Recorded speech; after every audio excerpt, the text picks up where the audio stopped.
Hey, good morning, good afternoon, wherever you are. Well, I'm back from Hawaii and the Cook Islands and just wanted to share with you a little bit about my experience there. And I've also got some fun videos for you. This is sort of a preview of some stuff that you'll see coming together later on. And what I'll be doing is I'll be putting all of this information into some properly edited videos. So if you don't want to watch one where I'm rambling on as I'm doing today, then feel free to stick around and wait for those. If you do have any comments, I'd love to hear from you. Let's see here. And yeah, obviously be sure to like and subscribe so that you don't miss out on future videos. And if you're enjoying this video, please consider giving it a thumbs up. So let's talk about these islands. So first off, we went to Hawaii, and from there we had an overnight. Right now, Hawaiian Airlines has introduced direct nonstop flights from Honolulu to the Cook Islands, to Rarotonga. They're exceptionally good prices. They're really crummy flight times. I mean, we're talking flights leave Honolulu in sort of late afternoon, and they arrive into Rarotonga at about 10:30 at night. And then on the way back to Honolulu, you're leaving at 11:30 at night, and you get into Hawaii at approximately 6 a.m. So that part's kind of crummy, but if you want to be sort of clever about it, you can do what we did, which was basically I booked separate flights from Vancouver over to Honolulu. Then I did an overnight because I was on two different airlines. So we did an overnight in Honolulu, Waikiki for one night, and then carried on to the Cook Islands. We were there for 2 weeks. And then came back, and instead of landing at 6 a.m. in Honolulu and doing that wonderful zombie thing for the next 7 hours waiting for our connecting flight, what we did is we opted to stay in Waikiki for about a week. Now, friends of ours, they did the same route, except they went from Seattle. So if you're coming from the US, there are obviously direct nonstop flights from Seattle to Honolulu, and then you can carry on. And it's a pretty good connection from there on to the Cook Islands. We've been to Hawaii before. I had never been to the Cook Islands. It was really quite interesting, eye-opening. It's a very, very small island. I believe it's 14 miles across total. So it's very, very small. There's basically one road that circumferences the island. And there's a couple of buses that run. One runs clockwise and the other one runs anti-clockwise. And it's about $5 for a ride, but everything is in New Zealand currency there. So by comparison to Canada, it's a little bit less. Our dollar's a little bit stronger at the moment. And by comparison to the US dollar, it's quite a lot different. Basically, everything there is going to be cheap as chips if you are from America and you're dealing with US currency. So lots of really good prices on stuff like that. And I did want to share with you a couple of videos, some fun little treats that I had while we were there. So the first thing that I tried is a toasty, and I'll show you a little clip of the sort of shack. This is right by the busy and the really good Saturday morning market. And then we'll move on to my video of me tasting it.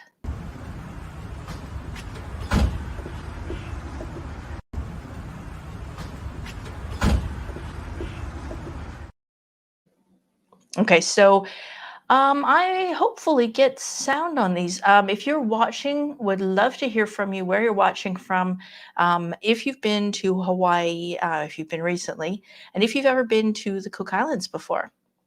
So let's go to that tasting of the toasty. And if somebody can let me know if you can actually hear the audio on the video, that would be fabulous. I just got a beef, cheese, and onion toasty. It looks pretty amazing. Comes with a spicy tomato chutney, but trying to maneuver that in the camera is not going to happen. Yummy, right?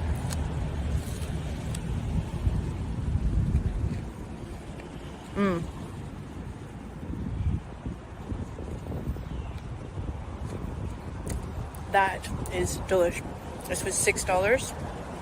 Highly recommend. All right. So yeah, it was pretty tasty, very inexpensive, and Yeah, it was kind of different. Like I said, it was kind of like a corned beef, which is quite frankly not something I would normally ever order. But when in Rome, right, you got to try some different stuff when you're on vacation. So hopefully you could hear that. And I'm just going to carry on and hope that you could. So the next little treat that I had was, and a lot of these things are items that have come home, that ideas or recipes that I want to make now, recreate for myself, but also for my friends, so that they can have a experience, a taste of the Cook Islands in Hawaii. And this next one, my mouth is watering already. This is what they called a steak roll. The bread in the Cook Islands is extremely fresh, very soft and flavorful, and it just has that aromatic, yeasty smell when you walk into a bakery and the first thing that you smell is fresh baked bread. And even if you've just eaten like a 5-course meal, you still sort of think, hey, yeah, I could have a little bite of that bread. It just has that aroma that it's going to be soft inside. Throw a little butter on there, and it's just going to melt in your mouth. Well, that's what they used for these steak rolls. So they also had some sort of fajita meat that they were cooking up, and they had this wonderful mushroom sauce. So let's take a look at how they are prepping the steak roll, and then we'll move on to the tasting.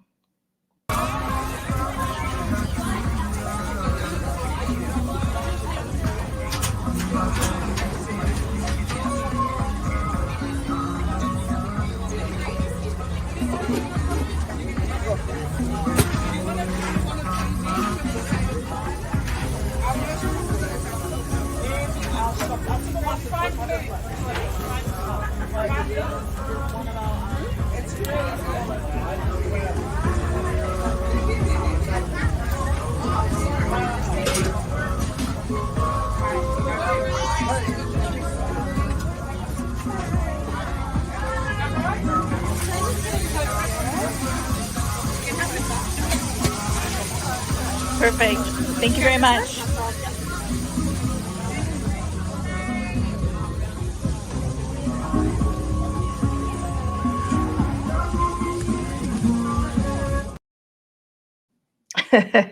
Yeah, turning off the camera whilst holding it and something else in one hand is not always the easiest trying to manipulate, but you get the idea. So that's what the steak roll looks like.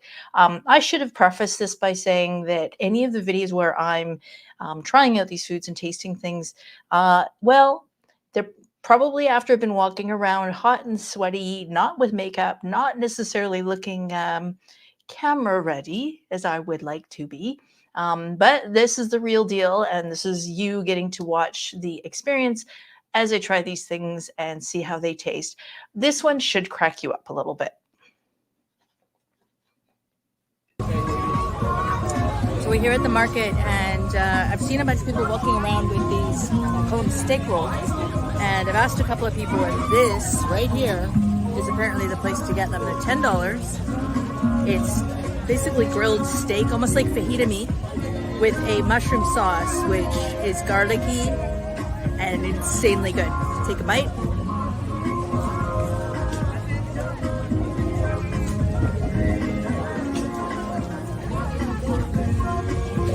Yep. Oh, definitely all over my face. We'll just wipe that with the bun so we can save it for later. I need a Sam the cooking guy paper towel. Yeah, it's all over my face. Absolutely delicious. Highly recommend if you are here at Rarotonga at the Saturday morning market. Thumbs up. Yeah, well, so obviously if you want to try one of those, you should bring a big paper towel with you, or a blanket or a towel or something. Yeah, I did manage to get that all over my face, but yes, it was very tasty. Hey, Alpine Gulch, good to see you. Hope you're doing well.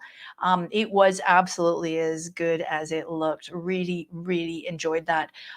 The Saturday market in Rarotonga is every Saturday. Surprise, surprise. And it starts at about 8:30 in the morning, and it goes till about 11:30, give or take. Now, the more popular places, just like any market, they're going to run out. So places like that steak roll, you really want to check that out as soon as you can. And that mushroom gravy that they use it on pretty much everything in Rarotonga. You can get fries with a side of mushroom sauce or mushroom gravy. It's really good. And I did ask some of the people about what their recipe was for it. Um, yeah, the bun wife. You work with what you've got, right?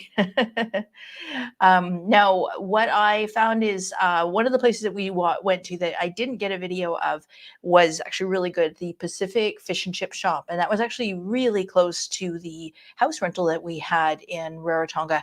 And it was at the Fish and Chip Shop, they had all kinds of fish, and it was very fresh, very tasty. It's, deep fried fish and chips kind of thing, but really, really yummy. And Hannah, the woman who worked there, I asked her about her recipe for the mushroom sauce. And I also asked Clara, who is the one of the co-owners of the Sunset Key house that we rented. And basically, they both said pretty much the same thing. A little bit of chicken bouillon, a little bit of beef bouillon in with some gravy, bit of Worcestershire or soy sauce, some flour to thicken it up, and obviously some mushrooms sauteed in garlic. And that was it. I will try to recreate this recipe, and I'll actually do a video of it if I can find a recipe that works to share with you, because it... like, you're really going to want to put that on everything. It really was that delicious. Okay, so moving on to the more sweet side of things. I'm normally more savory, but every once in a while I like to indulge. And when it's really, really hot, I find that I have very little appetite. So look, if I'm only eating one meal a day, then to try something like baby pancakes doesn't feel quite as gluttonous as it would otherwise. So this was the following Saturday. I didn't want to have the same thing twice because there were so many choices. They did have everything from different kinds of fried noodles. They had breakfast rolls one time. So Haley, if you're watching from South Africa, yes, we went all the way to Cook Islands and we had breakfast sausage. Very unique. They also had a lot of different crepes, and a lot of these basically a lot of meat served on rice. So that was a very common thing. And again, always with the mushroom sauce. But let's check out this baby pancakes. Now, this was basically miniature pancakes, and they had a little, almost like a chopstick that they used to flip them. So it was quite an interesting process, which I didn't capture on video, unfortunately. But here you can see the tasting. So we're here at the Rarotonga Saturday morning market here at Baby Pancakes. See that there? And I have an order of baby pancakes. I opted for the ones with maple syrup, icing sugar, and a side of chocolate sauce. And there's just gobs of butter in here. I'm gonna give one of these a try, dip it in the chocolate sauce. Cheers.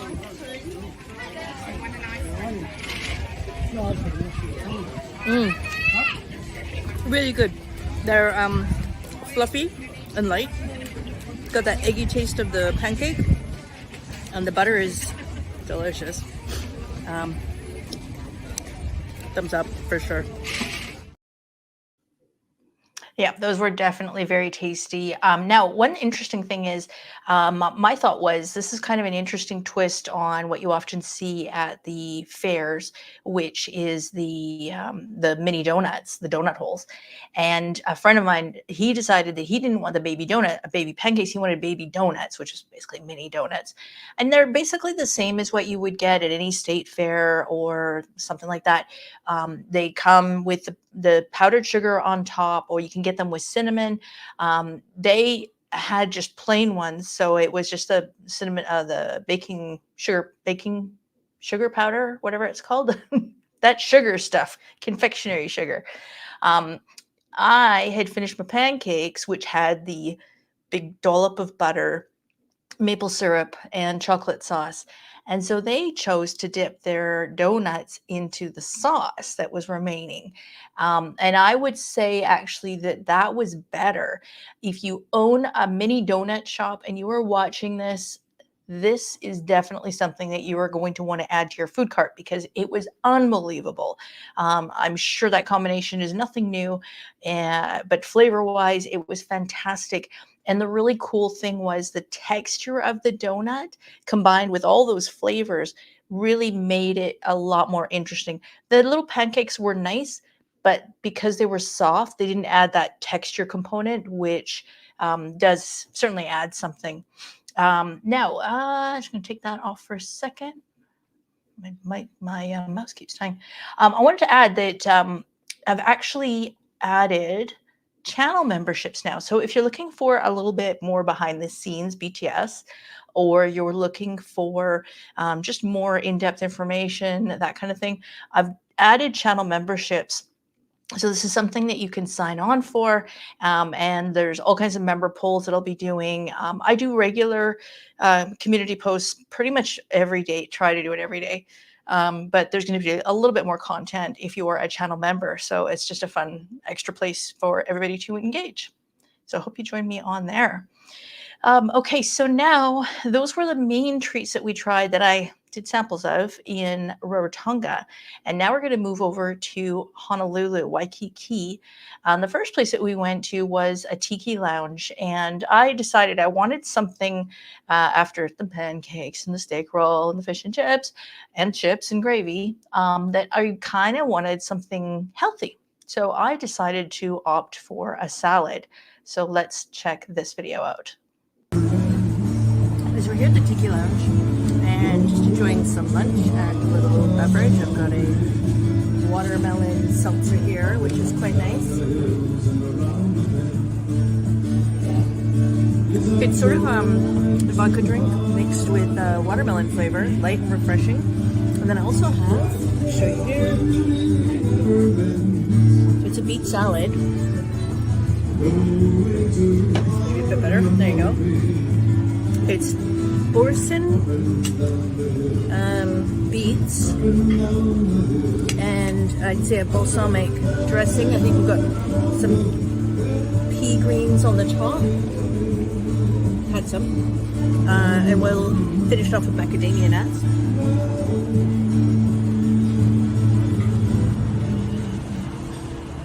The beets are roasted, slightly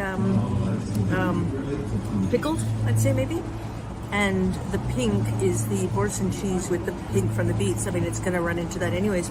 It actually looks like a bunch of decadent slices of cake and is delicious. So highly recommend it. That was $15 for the salad and a very nice portion. So come and check it out. So I don't know about you, but that I thought it looked amazing to start with, and it actually tasted really amazing as well, and healthy. And if you were somewhat clever about how you're stacking the beets and how you're slicing it, you really need a sharp knife, or something that's going to hold it, almost like a cookie cutter or something like that. That would probably be the best way to shape it to make it come out looking like some kind of a piece of cake. But it was really, really tasty and something a little bit different. Now, of those 3 square stacks that I got, I could only finish 2 of them. It is actually very, very rich. So those microgreens on top were really an important add. Also the balsamic vinegar. The vinegar helps to cut the heaviness, the sweetness a little bit. So if you're going to try to make that at home, those are definitely a couple of components that I would make sure that you add. And then also, of course, they used macadamia nuts. A toasted almond, slivered almond would also be nice on there. Again, just something to give it that crunchy component so that you get a little bit more going on when you take each bite. So that was really tasty. The next place was one that we went to a couple of times. It wasn't initially on my radar, Other than I'd seen a coupon for it, we didn't run into a friend. We knew that a friend of ours from Vancouver was going to be in Hawaii at the same time as us. So we met up with him, and he actually said he'd gone to this restaurant and really, really enjoyed it. So we gave it a try. It's called Giovanni's Pastrami. It's located in sort of East Waikiki, if you will, sort of northeast, but easily walkable. I mean, the hotel that I was staying at was the Aston Waikiki Sunset, which is literally 1 block from the park with the zoo, and about 2 blocks from the beach. So we like well on the west side, and it was a very easy walk to get over to Giovanni's and that area. Everything just seems so much closer once you actually start getting out and walking, and it's all flat, so it's super easy to get around. Just wear comfortable shoes. Always comfortable shoes. So Giovanni's Pastrami, as you guessed, has a lot of pastrami dishes, but they also had, regular burgers as well as a lot of pizzas. Their happy hour is 3 till 6. I believe that was 7 days a week. But on their website, it was saying 4 till 6 or something, or 4 till 5. So I pretty much gave up on getting the information from the restaurant websites. I've just upgraded my mobile plan, so I now have free calling, Canada, US, and Mexico, as well as data. So at some of these places, you really just want to pick up the phone and call, or call from your hotel room, and just ask what the happy hour is, so you can try some of these different things for slightly lower price. Sometimes they're a little bit smaller portion. For me, it worked out perfectly. But the first time we went, oh gosh, what did I even have? I think I just had fries or something. And the second time we went, while walking around, I had seen that so many people were ordering the pizza. I didn't get the fries. I got a pizza because I walked around and everybody was eating the pizza there. So I ordered one of the chef's specials, which was, just covered in toppings, Italian sausage, pepperoni, salami, Portuguese sausage, as well as green peppers, onions, and black olives. Sorry, Gary, but I like my black olives and my green pepper on my pizza. It was delicious.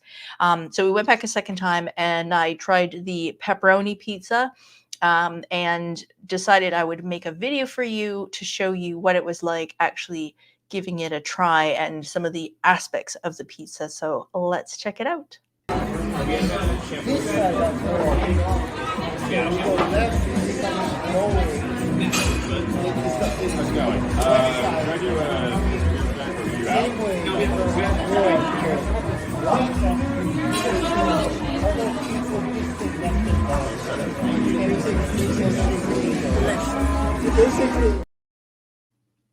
So short and sweet.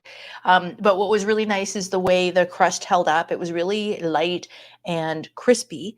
The toppings were delicious, a really good amount of cheese on there. And the pepperoni, of course, was nice and crisp, and it, formed those little cups. So, it had a nice cook from the top as well as from the bottom. So I'd highly recommend that. Again, during happy hour, the pepperoni pizza, I believe, was $8. The Supreme that I ordered was $10. Now, those are personal size pizzas. You can get larger ones. The piece that I held up, that was one of 4 pieces that you get. So it is on the smaller side. It's a 7-inch pizza, but they did have larger sizes available, or just order a bunch of the individual ones and mix and match your flavors, because they had a ton of different types, including a spicy Hawaiian, which I would have loved to have gone back. But I mean, you got to try different food. And I mean, you can only eat I could eat a lot more pizza, but but you want to try some different food just to shake things up. So from there, the next day was our last full day in Hawaii, and we were hungry. We'd sort of missed breakfast. Well, not missed it, but we sort of skipped breakfast. And then we were walking around and looking at different places. And as I've said before, with the exchange rate, that sometimes comes into play. And not that you want to be cheap when you're on vacation, but the exchange rate, you're conscious of it. Dee Dee, the dog, if you're watching this, we've had numerous conversations about this in the community post, where you're kind of, when you're not doing the all-inclusive, you're always thinking about how much something is going to cost you. And it does play on your mind a little bit. You know, you want to have a nice meal, but at the same time, you don't want to kind of get home and realize you've already blown this month's budget on for everything, but you've spent it on food while on vacation. And it's just something that you're always thinking about instead of just freely ordering. So we did take a look at some different places. The Cheesecake Factory was literally lined up out the door every time we walked past. I mean, there was a few times mid-afternoon that it wasn't, but come evening, it was like Olive Garden.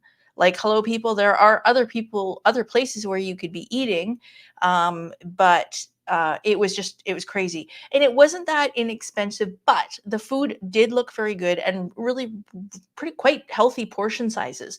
So from that context, I suppose it was probably very much worthwhile.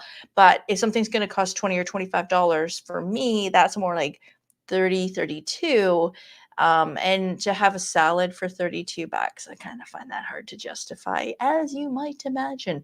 So instead, and I think on this next video, I did get the pricing slightly wrong, but we were in the Royal Hawaiian Mall, and I saw a sign for the food hall. Now, we'd been previously to the International Marketplace, which has a food hall. If you've been there, you know it's kind of a common area with a bunch of different restaurants. You can grab from one, you can grab from two. If you're a couple and you both want different things, you each go and get your own stuff, and you can sit at one of the bars, order a drink, and eat your food. It doesn't have to be from that establishment. So it's kind of communal seating with a couple of bars there. And also a lot of the vendors do also sell booze. So you can get a drink, and they've also got an outside sitting area. So I expected that the Hawaiian Village food hall would be a similar kind of setup, and in fact it was. There was a place that had some grilled chicken. So my husband had the grilled chicken with curry sauce, and that was divine, really, really tasty. And it was $11.50. There was also a place that had and I can't remember the name of it, the suit like sushi, but with the spam in it, masubi, I think it's called. So there was that, as well as other kinds of sushi. There was another place that did Italian food. So there was some pizzas, some pasta, that kind of thing. There was also, I believe, a place that did ice cream. I opted for the one that was where you'd ordered from the bar, and it was from Cheeseburger Wiki. They had Mai Tais and Pina Coladas on for $6. They had beers $6. They had beers that were $4 or $5 for like a decent sized pint. And they had glasses of wine for $5. So like, hello, happy hour, welcome. And I think that was kind of an all day price. But they also had smash burgers, and now you can just get a regular smash burger with cheese, or you could opt for the one that I went for, which was the Oklahoma fried onion cheese smash burger. So let's check this video out. So we're here at the Royal Hawaiian at the food hall, and I've ordered some fries and smash burger. Very hot. Fries are good. Fries for $3. The smash burger is a little on the small side. Fits in my head quite nicely, but it's $5. So, this is the Oklahoma fried onion burger. So let's see how it tastes.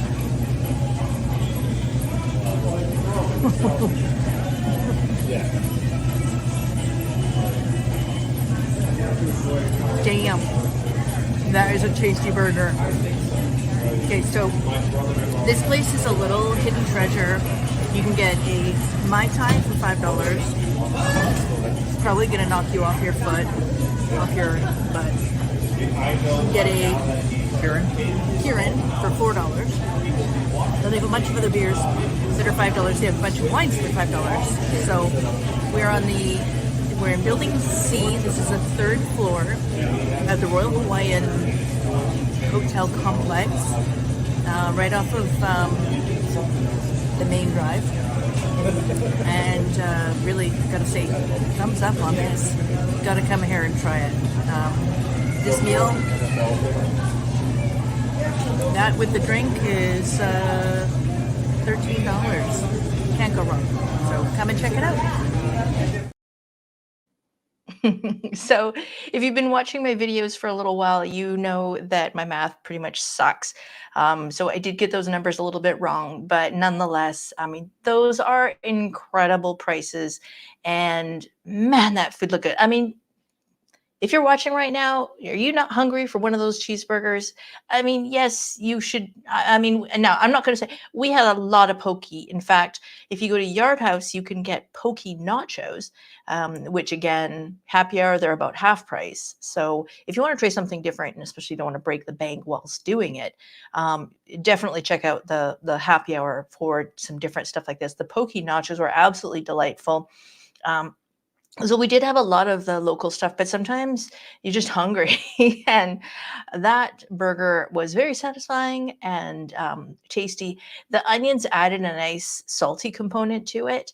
And it was literally was one of the best burgers I've had in probably years. So definitely recommend that. And a very inexpensive way to grab a bite to eat, even if that's just a sort of middle meal or a snack for you. But especially if you've got kids, mom and dad can sit down with a beer or a Mai Tai or a glass of wine, and the kids can fill their boots with those smash burgers because they were delightful. So I hope you've enjoyed this video. Again, if you want to see more insider tips like this, videos, feel free to check out becoming a channel member. And if you've enjoyed this video, then please consider giving it a like. Doesn't cost you anything, doesn't hurt, not subscribing to anything. Well, I'd like you to subscribe as well, but that's just so that you don't miss out on future videos and notifications and stuff like that. But again, it just helps out the channel, so really appreciate your support. So thanks for watching and stay tuned. I am going to be pumping out more of the canned videos, if you will, of the different experiences that I had. I've got one to do still on the Margaritaville Resort from NASA, as well as from Rarotonga, a couple of videos from there, as well as from Hawaii. So stay tuned for those. And again, subscribe to the videos so you don't get missed out and you don't miss notifications of new videos. And we will be going live again on Saturday, same bat time, same bat channel. So noon Pacific, 3 p.m. Eastern, if you want to join us then. And I will post that topic soon so that you can plan ahead and not miss out. Yeah, thanks for tuning in today and thanks for sharing. And we'll see you on the next one. Bye for now.